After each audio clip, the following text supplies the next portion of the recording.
Hello everyone, myself Priyanka. I am working as Assistant Professor in Department of Commerce, Ratnam College of Arts and Science. In this lecture, we are going to see about law of demand and law of supply, which comes under managerial economics. Before we enter into the concept law of demand, we must know what is demand. A demand is a customer's desire or wish with ability to pay for it. In nutshell, a demand is the number of goods that the customer are ready and willing to buy at several prices during given time frame. Now I would like to differentiate what is demand and what is desire.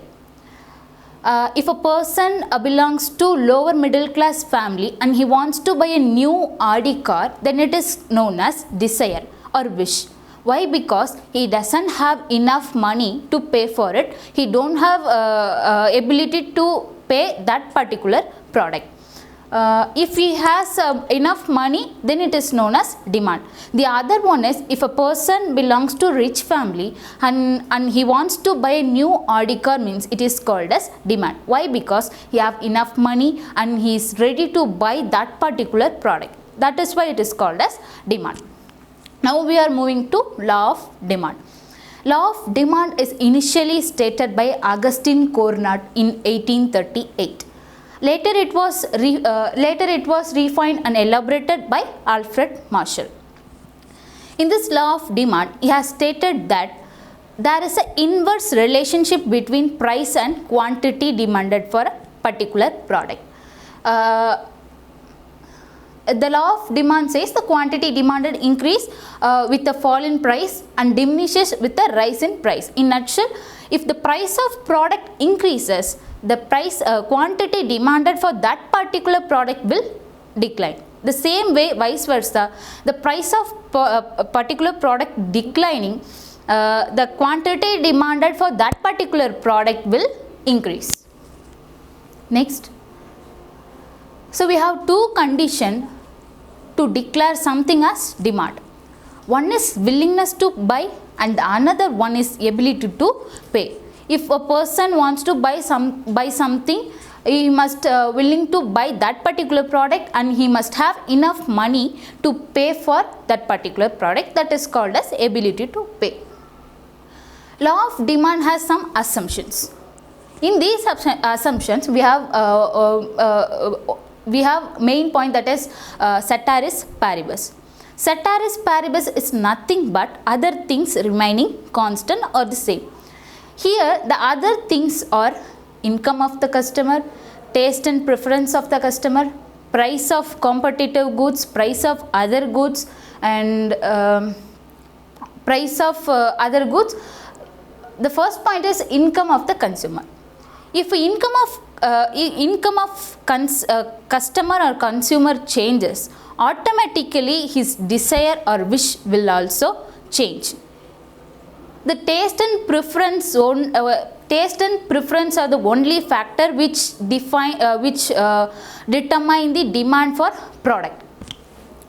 There should not be any substitute for that particular product. The demand for commodity must be continuous one. There should not any change in the quality of commodity. If the quality of commodity changes, the customer will also move to the next product. As I mentioned earlier, this picture is clearly depicts that when the price of particular product goes up, the quantity demanded for that particular product comes down. The same way, vice versa, when the price of product comes down, the quantity demanded for that particular product will increase. Now we are moving to demand schedule and demand curve. The first picture depicts demand schedule, price in rupees, quantity demanded in units. If the price of product is 50, the quantity demanded for that particular product is 2. The same way, the price of product is 40, the quantity demanded for that particular product is 4. The same way, price is declining. As I mentioned, quantity demanded is increasing. The demand curve depicts this picture itself. Y-axis represents price and the x-axis represents quantity demanded for that particular product. The nature of demand curve is sloping downwards. Why? Because inverse relationship between two factors, which means if one factor increasing, the other factor will come down. That's why if the price of product is 50, the quantity demanded is 2.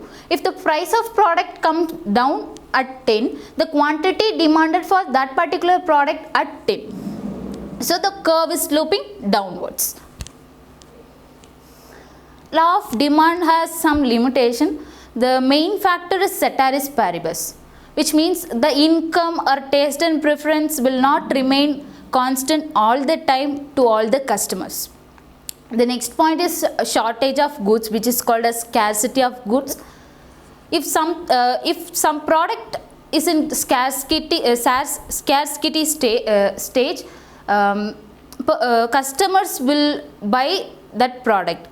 They won't decrease their demand for that particular product. The next one is basic necessities of life. Law of demand won't be applicable for basic necessity product, which means if the price of salt is increasing, if a customer won't decline his demand for that particular product, his quantity demanded will remain same. Next we are moving to law of supply. Before getting to law of supply, we must know what is supply.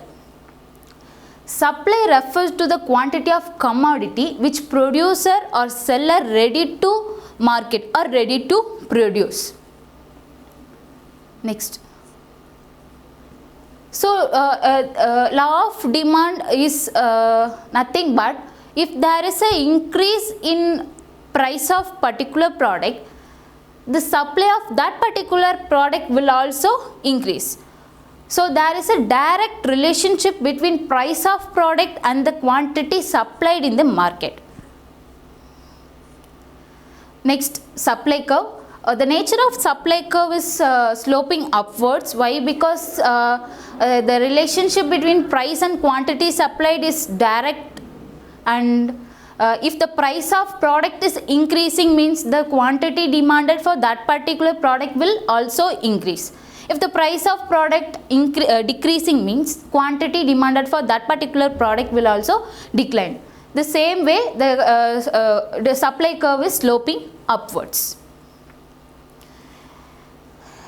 Supply function, we have the following factors which will determine the supply of particular product. So supply is a function of the following factors, that is supply of commodity, price of commodity, price of related goods, price of competitive goods or goal of the firm, size of market, price of factors of production, technology, government policies, expected future price and all. So these are all the factors which will affect or determine the supply of particular product.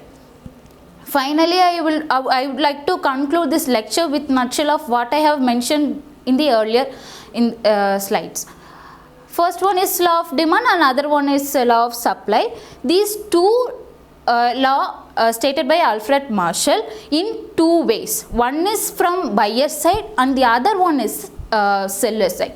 So law of demand is buyer side. Law of demand is only focusing on price and demand for product. So and the other one is seller side, that which means supply. So law of supply is only focusing on supply of that particular product and price of that commodity.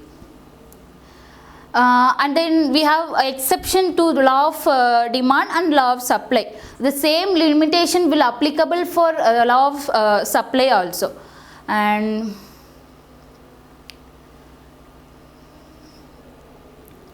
the same assumption will also apply supply function, which means ceteris paribus, as I mentioned earlier, income of the product or commodity, price of other goods or price of competitive goods will affect that particular product demand, supply, everything. So the assumption clearly depicts that these are the factors should be constant. If there is a change, the demand or supply will also change. So finally, I conclude with this. Thank you.